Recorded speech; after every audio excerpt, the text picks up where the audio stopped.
So far, we have already discussed the botany section, and we have already finished the zoology and the botany section of the class 9.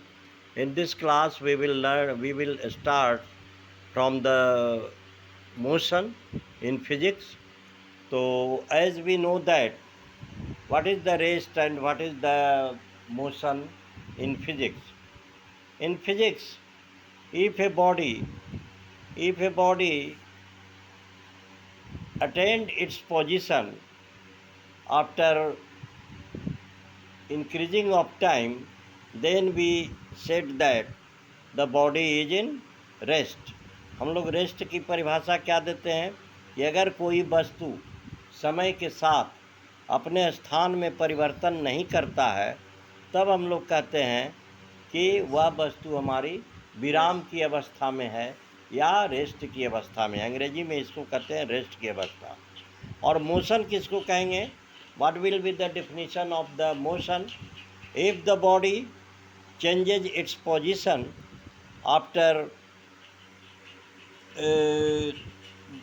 time, then it is said that the body are in motion, है ना।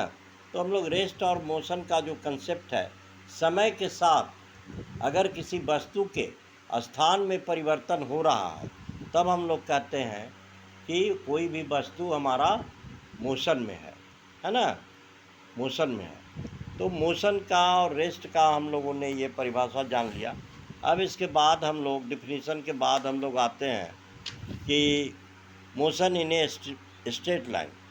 तो straight line का जो motion होता है उसका concept भी हम लोगों को अच्छी तरह से जानना होगा। जैसे उदाहरण के लिए अगर हम लोग ये देखते हैं कि कोई भी वस्तु कोई भी अगर ट्रेन में ट्रेवल कर रहा है, तो ट्रेन में ट्रेवल करने के बाद वो देखेगा कि ट्रेन में जो आदमी है बैठा हुआ वो तो रेस्ट की अवस्था में रहता है ना। लेकिन जो नीचे ज़मीन पर है वो समझेगा कि ट्रेन भी गतिशील है और ये उस पर के बैठे हुए यात्री भी गतिशील है। तो इस तरह से इसका कंसेप्ट हम लोग रेस्ट एंड मोशन के लिए एक पॉइंट को इंडिकेशन करना बहुत ज़रूरी है।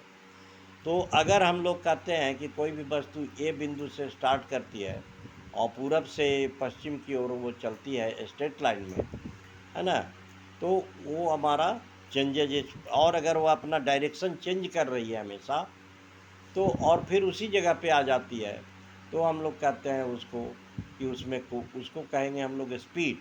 उसको हम लोग क्या कहेंगे? स्पीड। तो स्पीड में हमारा क्या होता है, स्पीड में और वेलोसिटी में यही डिफरेंस है कि वेलोसिटी हमारी जो होती है उसको हम लोग कहते हैं एक वेक्टर क्वांटिटी होती है, जिसमें हम लोगों को मैग्नीट्यूड एंड डायरेक्शन दोनों रहता है ना। मैग्नीट्यूड और डायरेक्शन दोनों रहेगा तो हम उसको कहेंगे कि वस्तु का वेलोसिटी है ना। डिस्प्लेसमेंट अगर निश्चित दिशा में किसी वस्तु का हम लोगों को स्थान परिवर्तन होता है तो हम लोग कहते हैं डिस्प्लेसमेंट। और डिस्टेंस एक स्केलर क्वांटिटी है और डिस्प्लेसमेंट हमारा एक वेक्टर क्वांटिटी है। तो यदि हम लोग कहते हैं rate of change of displacement, है ना, rate of change of displacement is known as the velocity. And the velocity जो है वह it is a vector quantity और it has both magnitude and direction.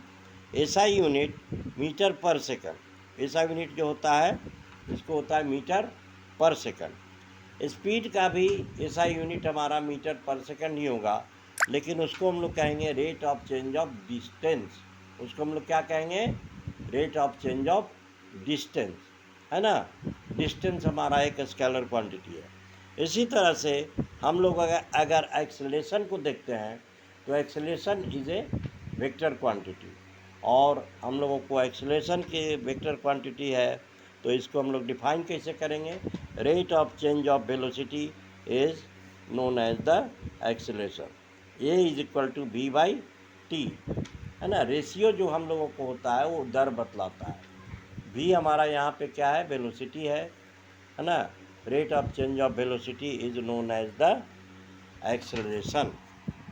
Okay.